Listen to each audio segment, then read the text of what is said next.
apologies from Gary. Have I got someone that'll move? And yep, James and Dane. Second. Yeah. All in favour, please say aye. Aye. Opposed? Carried. Thank you. Notice of urgent additional business. I would just like to table the open agenda item. Do I have someone that'll move that? Andrew and Sue second. All in favour, please say aye. Aye.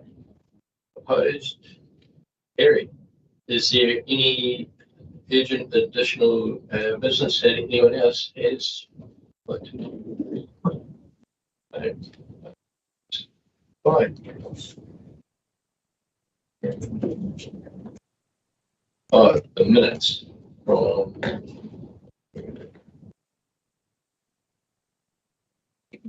And if I've got someone that will move the minutes from the 5th of November meeting. One query. Yes. Under the district licensing committee, you've got Deputy Chair Councillor Greg Marshall and the list member Councillor Greg Marshall. Is that a double? Is that a double up on Greg's name, or is there some other name to be in there? I mean, I like Greg, but we don't know if we need two of them. Yes, yeah. Through you, Mayor Ash, No one evil. are you happy for me to answer that question? Sorry. Are you okay if I answer that question? Yes, yeah. No, So sure. in regards to the DRC, we have a chair who is Councillor Whiting, and we have a deputy chair. The deputy chair can only sit in the DRC on a panel, which is 3 members, if the chair is not there. So Greg could only sit as the deputy chair when Sue is not there. We have other list members. Some of those are councillors. One is proposed to be councillors. Some of those are just people in the community. In regards to a list member, you actually have to meet certain criteria, and that's why after that wording it says once Greg meets that criteria, he can be a list member. So what that enables him to do is sit as a list member, because as a deputy chair, he can only sit on the panel when Sue is not there. Cool. Okay, thank you. Okay. So we had that moved by Dane. Have someone second? Andrew, a second. Thank you. All in favour, please say aye. Opposed? Carried. Okay, so we'll go on to the appointment of the Risk and Assurance Committee Chair.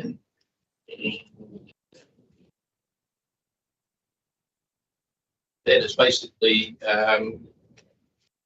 I'm basically going off information because Jadine was the chair of the last Audit and Risk Committee. I'm hearing really good things about her. I didn't really see the need that. I'm probably just ask Bruce. He was on the Audit and Risk Committee. He might be able to give a bit of a brief outline on how. I'm very pleased to see that you are recommending her appointment. I would have been disappointed if she had not been. She has been standing chair, and her knowledge, especially on the financial side, is superb. Awesome. Thanks for that. Is there any other comments specifically from the previous audit members? James, say. No, I wasn't on the audit and risk, but as a member of the council, I agree with everything that Bruce said. So I'm really happy to move the recommendation as stated. Yep, the time comes. Thank you. Any other further comments on it? So we got moved by James, second by Bruce. All in favour, please say aye. Aye. Opposed? Carried. Thank you. Fast track approval is the next one. And we have Carolyn. Morning. Morning.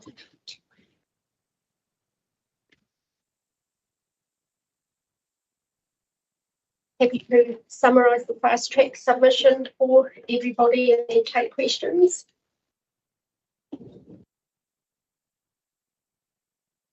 So a few weeks ago, the amendments to the fast track approvals bill came out for submission.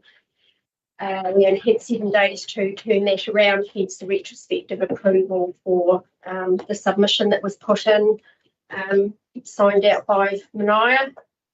The purpose of the amendments was to provide improved certainty for applicants. There had been quite a bit of concern raised about the processes. So the key changes were the minister now being able to decide if a project had regional or national benefits. Previously, that had been the decision of the panel after they had reviewed the application and were making their decision. We also saw in the amendments limiting who the applicant must consult with. Previously, territorial authorities and iwi were included in the must consult prior to lodgement of the application. That has changed now to just notifying the council and iwi.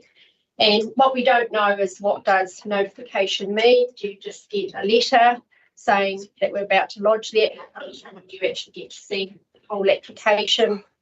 At the moment, you get to see the application. You can obviously have dialogue with the applicant.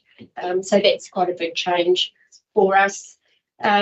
Another proposal is that once lodged, the onus is on council, because the panel must ask the council for comments. But in terms of the other people they're going to ask for comments, that will be based on what the council is commenting on. So that really potentially limits the pool of other people that the panel will go to get specialist comment from. There's also a shorter time frame for feedback. That's down to 15 days now. At the moment, that's 20 days, and that's still a big stretch to provide feedback on those big applications. And what made it a little bit easier to provide feedback in the 20 days was that the application had come before it got lodged. If it's not coming to us for comment before it gets lodged, that 20 or 15 days that's a very small space to work in. The application, it's proposed that they could be modified up until the time of approval. Again, no parameters around that. Our expectation would be only modified within the scope of the existing consent, but again, the legislation isn't clear about the content of that. At the moment, the panel has an unlimited time frame in which to make their decision. The amendments are suggesting 60 days, which, given the size of some of these proposals, actually a very short time. Another point, and again, the wording of this was quite ambiguous, that a condition can be imposed on a consent that talks about the provision of infrastructure. And what we weren't sure about is, it did look like the consent could apply to a third party in terms of the provision of infrastructure, which potentially is the council. And obviously, we have a very careful process about infrastructure, where we go through a long-term plan process and we have budgets associated with that. And it does look from the wording that maybe this is, but again, so we've asked for clarity around that. And one of the other key changes was the, at the moment, council is reimbursed for the comments that they make to fast track applications. And there was an amendment that was seeking to make it more clear about what can be recouped.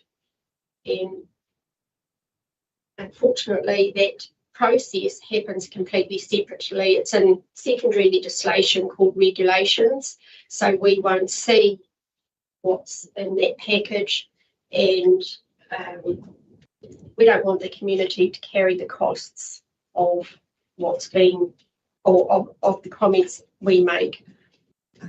So they're the main sort of points. I don't know if anyone has any further questions on the report or the submission. Any questions around that? Bruce? Number 7 is the one that's, to me, is the real key one, is we don't know what that risk is going to be for providing infrastructure and leapfrogging and what you're doing. Rough shot.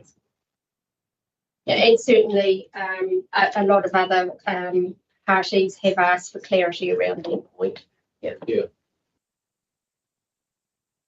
Okay, if there's no further questions, the recommendation is that council retrospectively endorses the submission on the fast track approvals amendment bill.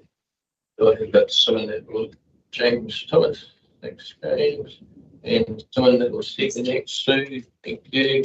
All in favour, please say aye. Aye. Opposed? Carried. Thank you. Okay. Yes, that's good. Just info only, checking if it's all right. Same Carolyn and Jayashree. District plan and RMA update. Thank you, ladies. I just wanted to ask a quick, has anybody been through the process yet? Has anyone anywhere been through this process and come to a panel yet or close, or do you know? Well, we've got Ashbourne. I know not us, but has anybody else? Other councillors. Yes. Yeah. No, not that you're aware of. Okay. Yeah, not that I'm aware of. No. Thank you. 8.1 district plan and RMA. Thanks. Well, my name's Jayashree, or Jay. I'm just going to provide a brief summary of the report today on our plan changes in RMA reform. So as you know, or you might be aware of, we've got plan stop legislation at the moment, which came into effect in August. So this basically stops council from spending time and resources on certain plan changes and plan reviews. As part of plan stop, councils can still apply for an exemption application to the Minister of RMA Reform, Chris Bishop, to continue with the plan change if it meets the exemption criteria. So the previous council resolved to proceed with the application to start a new plan change called Plan Change 65 Minor Matters and to continue with Plan Change 49 Wahanoa. Basically, Plan Change 65 Minor Matters is aiming to fix several issues that have caused inefficiencies, unintended outcomes or challenges in applying the rules of the district plan. Some of the minor matters that you may be familiar with include removing McDonald Cottage from the maps and the planning, the heritage schedule, because the building is no longer on the site. We're removing the development concept plan from the former New Zealand mushroom sites in Morrinsville. The activity is no longer occurring on the site, and we're also adding and amending standards related to terraced housing in the Lockerbie precinct. So where we're at with the application, it's currently being reviewed. It's with the managers at the moment. Plan Change 49 Wahanoa. We're aiming to improve job opportunities and enable more flexible living opportunities in Wahanoa through this plan change. The scope of the plan change is still being discussed, and staff are organising meetings with the governance group and other affected parties as part of the application. We've also got private plan change 62. Staff are reviewing the application at the moment for this one. In terms of the growth strategy, in the next couple of weeks, we are going to be receiving the WISE demand figures, which will provide direction on how much additional land we need to provide and where. So this is one of the key outputs of the strategy, and once we have the data, we'll be prioritising the growth strategy work. The next is RMA reform. So there's quite a few information about that in the report, but we are expecting the National Environmental Standard for granny flats and National Environmental Standard for public kainga to be approved and in effect by early 2026. Basically, you might be aware the National Environmental Standard for granny flats will allow people to build a granny flat without a resource consent, given that they meet a set of permitted activity standards. Staff have also lodged the submission on the fast track approvals amendment bill. This closed on the 17th of November. We're also expecting two key pieces of legislation by the end of the year. These are the new Planning Act and the new Natural Environment Act, which is proposed to replace the current RMA. So we'll also be seeing new legislation on the development levies as well. The timeframe for submissions has not been confirmed yet. And we're also planning to introduce and provide more background on the two acts at the next council workshop. So we'll be discussing more about those two new acts at that time. I'll just briefly pass on to Nathan to provide a quick update on the Mana Whakaorohi invitations. Yep. So We're just currently working through those, I guess, negotiations. We had a hui yesterday with Rukawa and Atihawa, just discuss what an agreement might look like, and that was a promising hui. And also, Hauraki District Council was leading the negotiations with the Hauraki iwi, and I guess we're still party of that, but I guess that's just still moving along. So there's nothing much to update in that respect. Any questions? Yeah. Any questions for staff on that? Bruce? So, Nathan, if Hauraki are doing it with the, so that's cross council. Yeah. So what happens if one council agrees to do it and the other doesn't? That's fine. So I guess that at the moment it's just it's talks at the moment. So I guess one council doesn't agree with the particular agreement that's been discussed at that point, and that's fine. You can have individual agreements with iwi, individual agreements with council. It's sort of all up in the air at the moment. So yeah. Any further questions for staff? Okay, thank you, ladies. The recommendation is the report be received. Have I got someone that will move? Yep. Grace moves, and someone to second that. Andrew. Thank you, Andrew. All in favour, please say aye. Opposed? Yeah, just answer Councillor Whiting's question. So there's been half a dozen fast track approvals granted. So there's the Bledisloe Wharf extension in Auckland. There's a wharf in Port Taranaki. There is the Tekapo Power Scheme, which has been approved, and there's a couple of housing developments, one in Nelson, one in Auckland. Have there been any not approved, Nathan? So there's the Dell. Delmere case that I circulated to all councillors. It's It's not approved, but no, it's the informal direction potentially was that wasn't going in a positive direction. So I think that my understanding is it's on hold. Okay, thank you. Was the solar farm fast track? What's it? The solar farm here was a fast track? Yeah, that was fast track. So there's actually 3 fast track legislations. There's the COVID-19 shovel ready.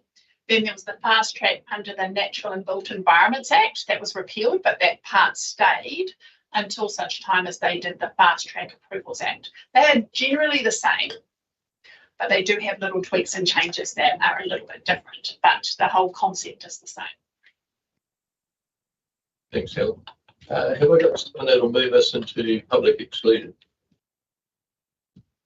Andrew? Someone second that? Jane?